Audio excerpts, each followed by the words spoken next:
Hello बच्चों, good morning. क्या हाल चाल? एकदम बढ़िया। चलिए तो बढ़िया से पढ़ाई करते रहिए। तो आज के लेक्चर वीडियो में हम लोग पढ़ने वाले हैं विद्युत चुम्बकीय प्रेरण का पार्ट 2 यानी विद्युत चुम्बकीय प्रेरण 02। इस वीडियो में हम लोग पढ़ने वाले हैं फैराडे के विद्युत चुम्बकीय प्रेरण के नियम के बारे में और फैराडे के विद्युत चुम्बकीय प्रेरण से संबंधित कुछ और जानकारियों के विषय में हम लोग यहाँ पर पढ़ेंगे।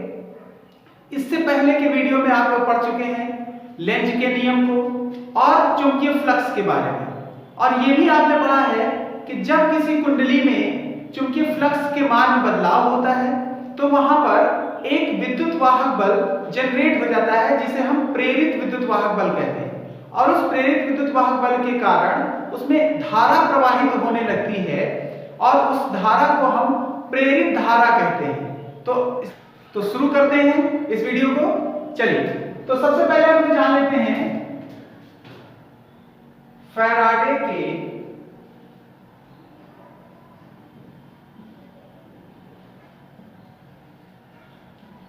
विद्युत चुंबकीय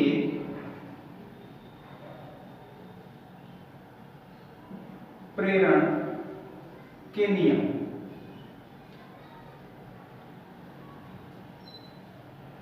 तो बच्चों, माइकल फैराडे बहुत ही प्रसिद्ध वैज्ञानिक हुए हैं और इनकी एक बहुत बड़ी देन है जो आप घरों में या कहीं कारखानों में या शादी विवाह में जो जनरेटर आप देखते हैं वो माइकल फैराडे की ही देन है। और माइकल फैराडे की देन की वजह से ही बिजली जो विद्युत बनाना बहुत आसान हो गया है, वरना पहले समय में बिजली बनाना बहुत मुश्किल काम था और इसी कारण विद्युत बहुत महंगी होती थी। तो इनके इस प्रयोग के कारण विद्युत बहुत आसान हो गई और आसानी से हम विद्युत को बनाने लगे।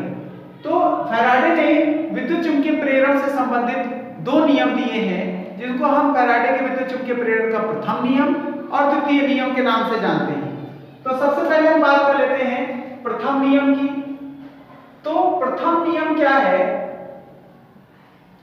फैराडे ने बताया कि किसी भी कुंडली में जब चुंबकीय फ्लक्स के मान में बदलाव होता है, ये बात तो आप समझ चुके हैं कि चुंबकीय फ्लक्स के मान में बदलाव होता है तो विद्युत वाहक बल उत्पन्न हो जाता है, ठीक है।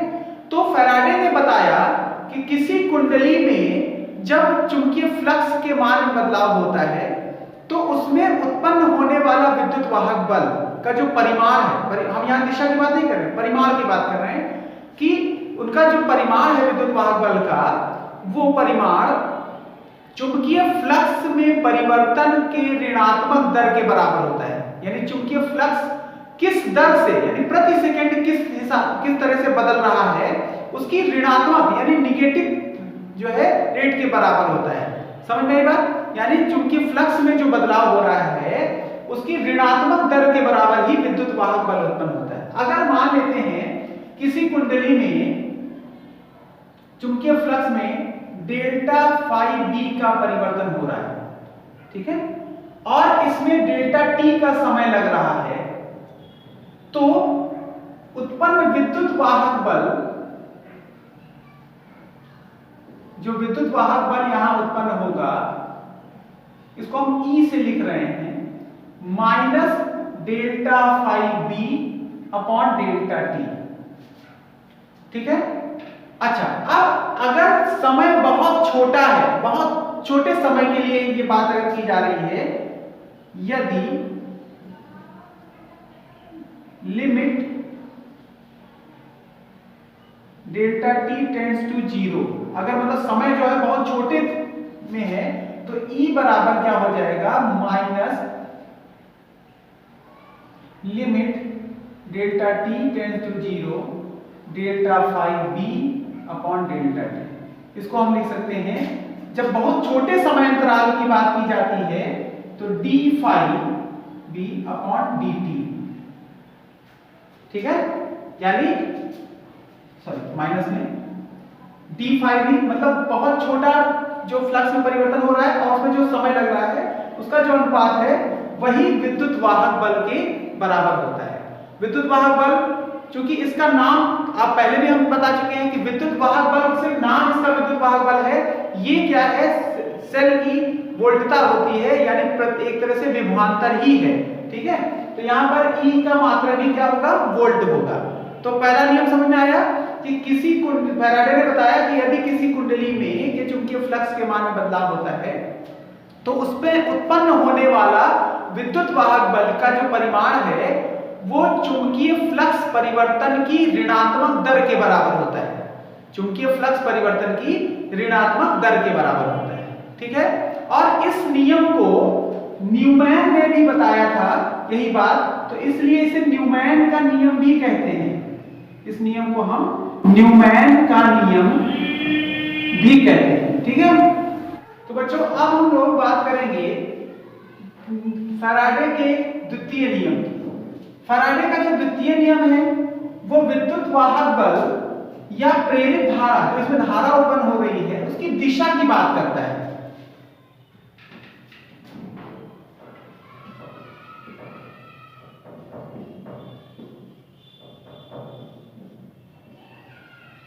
द्वितीय नियम कहता है कि किसी कुंडली में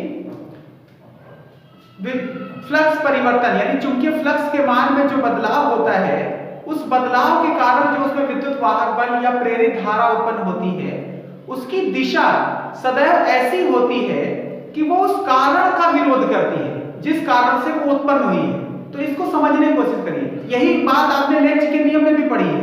इसीलिए जो फैराडे का जो द्वितीय नियम है इसको हम लेंज का नियम भी कहते हैं। फैराडे ने बताया कि जब किसी कुंडली में चुंबकीय फ्लक्स के मान में बदलाव होता है तो उस फ्लक्स परिवर्तन के कारण जो विद्युत वाहक बल उत्पन्न होता है और जो प्रेरित धारा उत्पन्न होती है, उसकी दिशा सदैव ऐसी होती है कि वो उस कारण का विरोध करती है जिससे वो स्वयं उत्पन्न हुई है। यानी जिस कारण से वो उत्पन्न हो रहा है उसी का विरोध करने लगता है। एग्जाम्पल के लिए कि अगर हम यहां पर मान लीजिए कि कोई कुंडली लेते हैं, इस तरह से मान लीजिए कि कोई कुंडली है और इस कुंडली को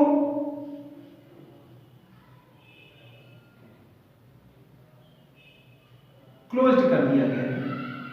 ठीक है, कुंडली को क्लोज्ड कर दिया गया है। तो अब यहां पर एक चुंबक, हम मैग्नेट ले रहे हैं,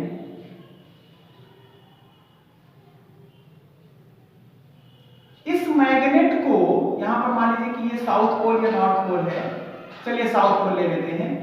तो इस मैग्नेट को जब हम इसके पास में लेकर के आते हैं तो देखिए यहां से गुजरने वाला जो चुंबकीय फ्लक्स जो बल रेखाएं हैं उनकी संख्या, इनसे गुजरने वाली बल फ्लक्स रेखाओं की संख्या बढ़ जाती है। बढ़ जाती है कि नहीं बढ़ती? ठीक है, तो ये फ्लक्स रेखाओं की संख्या बढ़ी। अच्छा, फ्लक्स रेखाओं की संख्या बढ़ने से क्या होता है कि भाई जब ये दूर था तो फ्लक्स रेखाओं की संख्या यानी चुंबकीय फ्लक्स का मान कम था, जब ये पास आया तो फ्लक्स रेखाओं की संख्या बढ़ी यानी चुंबकीय फ्लक्स का मान बदल गया। तो चुंबकीय फ्लक्स का मान बदलने से क्या हुआ कि यहां पर धारा जनरेट हो गई, यानी प्रेरित विद्युत वाहक बल उत्पन्न हुआ और प्रेरित धारा प्रवाहित होने लगी। इस प्रेरित धारा के कारण यहां पर जो धारा की दिशा होती है वो ऐसी हो जाती है कि वो उस कारण का विरोध करने लगती है। यहां पर देखिए जो धारा की दिशा है वो कुछ ऐसी हो जाएगी, इस तरह से बाहर की ओर, यानी एंटी क्लॉकवाइज आपको दिखाई देने लगेगी, इस तरह से एंटी क्लॉकवाइज। अच्छा, एंटी क्लॉकवाइज के लिए आपने पढ़ा है कि एंटी क्लॉकवाइज जब होगा तो यहां पर हो जाएगा, सॉरी यहां पर जो है ये क्लॉकवाइज धारा की दिशा जो बन जाएगी, और क्लॉकवाइज धारा की दिशा बनने से क्या होगा कि यहां पर साउथ पोल जनरेट हो जाएगा। जैसे ही हम इसको पास में लाएंगे यहां पर धारा की दिशा जो है क्लॉकवाइज हो जाएगी और ये आपको यहां पर साउथ पोल जनरेट हो जाएगा। साउथ पोल जनरेट होने से क्या करेगा, इसको रिपेल करेगा, इसको दूर करने का प्रयास करेगा।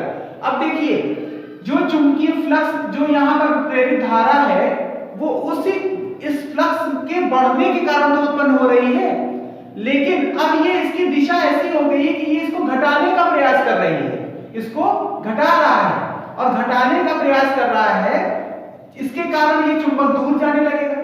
जैसे ही दूर जाने लगेगा यहां पर फ्लक्स रेखाओं की संख्या कम होना शुरू होगी और जैसे ही यहां कम होगी धारा की दिशा यहां बदल जाएगी और ये यहां पर नॉर्थ पोल जनरेट कर देगा।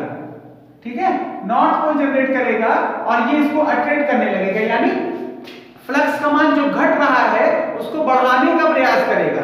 तो इस तरह से आप देख रहे हैं कि चुंबकीय जो विद्युत वाहक बल या प्रेरित धारा की दिशा ऐसी है कि वो उस कारण का ही विरोध कर रही है जिससे वो स्वयं उत्पन्न हो जाती है। तो जिस वजह से ये उत्पन्न हो रहा है उसी का ये विरोध करती है, और इसी को हम फैराडे के विद्युत चुंबकीय प्रेरण का द्वितीय नियम या लेंज का नियम भी कहते हैं। और यही यहाँ पर जो आपने इससे पहले प्रथम नियम में जो माइनस का चिन्ह देखा था वो यही प्रदर्शित करता है कि नेगेटिव सिंबल से यहाँ पर आप देख रहे हैं कि वो उसका एक तरह से विरोध कर रहा है, यानी उसको घटाने का प्रयास कर रहा है। जिसका अगर मान लीजिए चुंबकीय फ्लक्स का मान बढ़ रहा है तो वो उसको घटाने का प्रयास करेगा, अगर चुंबकीय फ्लक्स का मान जो है बढ़ रहा घट रहा है तो उसको बढ़ाने का प्रयास करेगा। तो इस तरह से आपने जो है यहाँ पर देखा कि वो उसका विरोध करता है जिस कारण से वो उत्पन्न हुआ है। तो ये फैराडे के दो नियम हैं, और इसी दूसरे नियम को हम लेंज का नियम भी कहते हैं, क्योंकि आपने लेंज के नियम में भी यही चीज पढ़ी है, तो इसी द्वितीय नियम को हम लेंज का नियम भी कहते हैं। तो ये बात समझ आई, फैराडे के विद्युत चुंबकीय प्रेरण के नियम समझ में आ गए।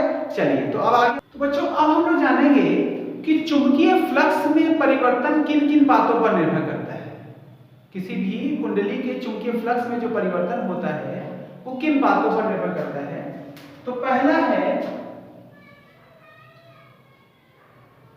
चुंबकीय क्षेत्र। चुंबकीय क्षेत्र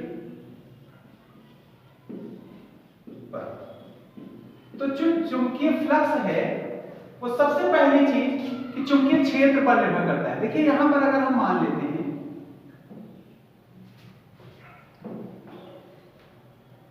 कि कोई एक सरफेस है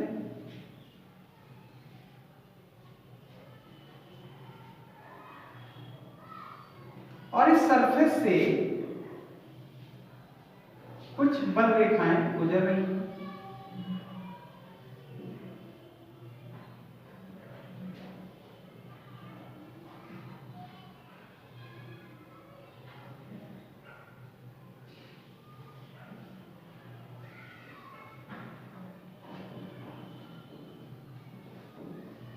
इस तरह से इससे बल रेखाएं गुजर रही हैं, ठीक है।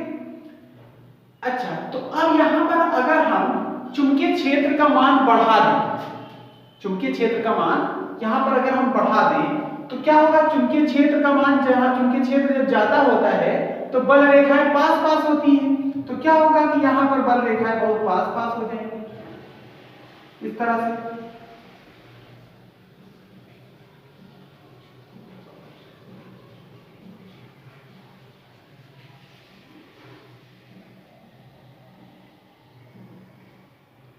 अब आप देख रहे हैं कि इससे गुजरने वाली बल रेखाओं की संख्या बढ़ गई, और बल रेखाओं की संख्या बढ़ी, इसका मतलब चुंबकीय फ्लक्स का मान भी बढ़ गया। तो यानी चुंबकीय फ्लक्स का मान पहली चीज यानी चुंबकीय क्षेत्र के मान पर निर्भर करता है। चुंबकीय क्षेत्र का मान अधिक होने पर चुंबकीय फ्लक्स का मान भी बढ़ जाता है। यानी हम अगर चुंबकीय फ्लक्स के मान में बदलाव करना चाहते हैं तो हम चुंबकीय क्षेत्र को परिवर्तित कर सकते हैं, ठीक है। चुंबकीय क्षेत्र को अगर हम परिवर्तित कर दें तो चुंबकीय फ्लक्स का मान बदलता रहेगा। चुंबकीय फ्लक्स का मान, चुंबकीय क्षेत्र का मान कम करेंगे, चुंबकीय फ्लक्स का मान कम हो जाएगा। चुंबकीय क्षेत्र का मान बढ़ाएंगे, चुंबकीय फ्लक्स का मान बढ़ जाएगा। दूसरी बात,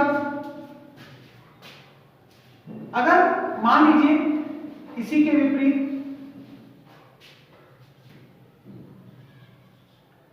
तल का क्षेत्रफल, किसी तल का या कुंडली का जो क्षेत्रफल है वो भी चुंबकीय फ्लक्स को जो है प्रभावित करता है।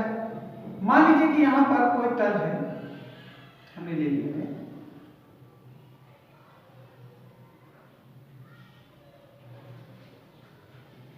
और इससे कुछ बल रेखाएं गुजर रही हैं। एक समान चुंबकीय क्षेत्र है,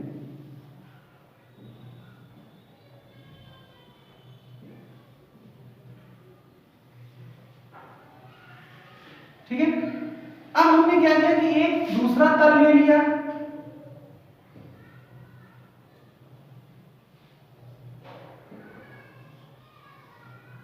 अब आप देख रहे हैं कि इस तल से गुजरने वाला जो चुंबकीय फ्लक्स है वो ज्यादा है इसकी तुलना में। क्यों? क्योंकि इसका क्षेत्रफल कम है। तो यानी तल का क्षेत्रफल बढ़ा करके या घटा करके हम चुंबकीय फ्लक्स के मान में परिवर्तन कर सकते हैं। क्योंकि तल का क्षेत्रफल अगर हम बढ़ा देंगे तो उससे गुजरने वाली बल रेखाओं की संख्या बढ़ जाएगी, तो चुंबकीय फ्लक्स का मान भी बढ़ जाएगा। अगर हम तल का मान कम कर देंगे तो उससे गुजरने वाले चुंबकीय बल रेखाओं की संख्या घट जाएगी, यानी तल जो चुंबकीय फ्लक्स है वो भी घट जाएगा। ठीक है, तो ये दो बातें समझ में आ गई। तीसरी जो है और इंपॉर्टेंट बात है, और वो है तल को घुमा करके, तल को घुमा करके।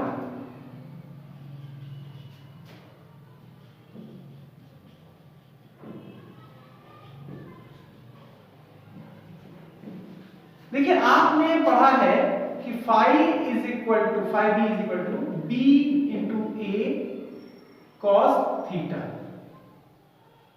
पढ़ा है ना। अब एक्चुअली क्या है कि मान लीजिए कि ये कोई तल है,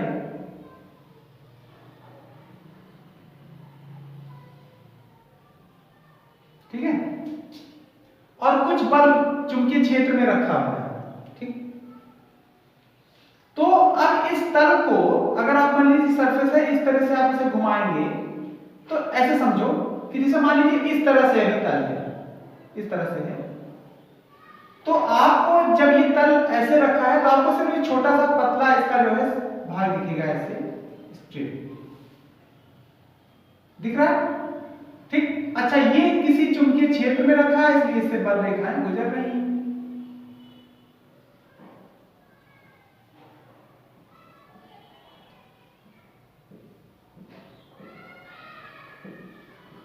तो आपको हमने बताया है चुंबकीय फ्लक्स में कि जो इसका एरिया वेक्टर है, उस एरिया वेक्टर और चुंबकीय क्षेत्र के बीच जो कोण बनता है, इस एरिया वेक्टर और चुंबकीय क्षेत्र के बीच जो कोण बनता है वही तो थीटा का मान होता है, और थीटा का मान बदलने पर चुंबकीय फ्लक्स का मान बदलेगा। तो अगर हम इस कुंडली को घुमाते रहें, देखिए यहां पर कुछ ऐसे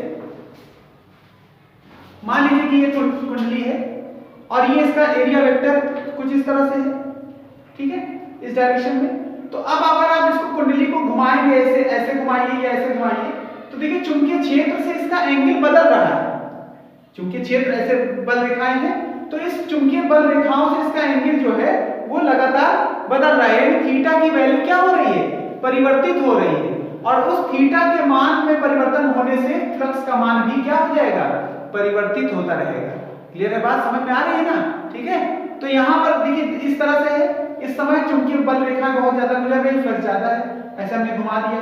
अब देखिए यहाँ पर एरिया वेक्टर और फ्लक्स रेखाओं के बीच 90 डिग्री का कोण बन गया, और इससे गुजरने वाली बल रेखा, देखिए अब इससे गुजरने वाली बल रेखाओं की संख्या बिल्कुल ना के बराबर होगी, क्योंकि ये इसको ऐसे स्पर्श करते हुए जाएंगे, इसको चीरते हुए नहीं जाएंगे, ऐसे इससे स्पर्श करते हुए, ठीक है भाई। फ्लक्स क्या होता है, जो इसको पार करते हुए जाए, तो अब इस स्थिति में इसे पार करते हुए तो नहीं जा रही, इसको स्पर्श करते हुए जा रही, तो वो फ्लक्स नहीं है। तो एरिया वेक्टर से अगर 90 डिग्री का एंगल बन रहा है तो cos 90 की वैल्यू तो वैसे भी 0 हो गई, तो यहाँ पर ये फ्लक्स क्या हो जाएगा, 0 हो जाएगा। ये बात समझ आएगा। तो देखिए यहाँ पर अगर हमें किसी कुंडली के चुंबकीय फ्लक्स के मान में बदलाव करना होता है तो हम ज्यादातर कोशिश करते हैं कि सरफेस को घुमा करके, यानी थीटा के मान में बदलाव करके हम चुंबकीय फ्लक्स का मान बदल लें। क्यों? क्योंकि चुंबकीय क्षेत्र को बार-बार बदलना हमारे लिए आसान नहीं है। तल का क्षेत्रफल यानी सरफेस का क्षेत्रफल भी बार-बार बदलना आसान नहीं है।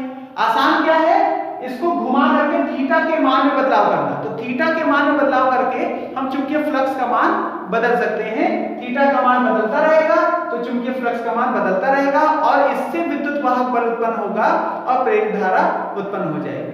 ठीक है बच्चों, तो यहाँ पर ये बातें आपको समझ में आ गई होगी कि चुंबकीय फ्लक्स में परिवर्तन किस प्रकार से किया जा सकता है। तो आज की वीडियो में हम लोग इतना ही रखते हैं।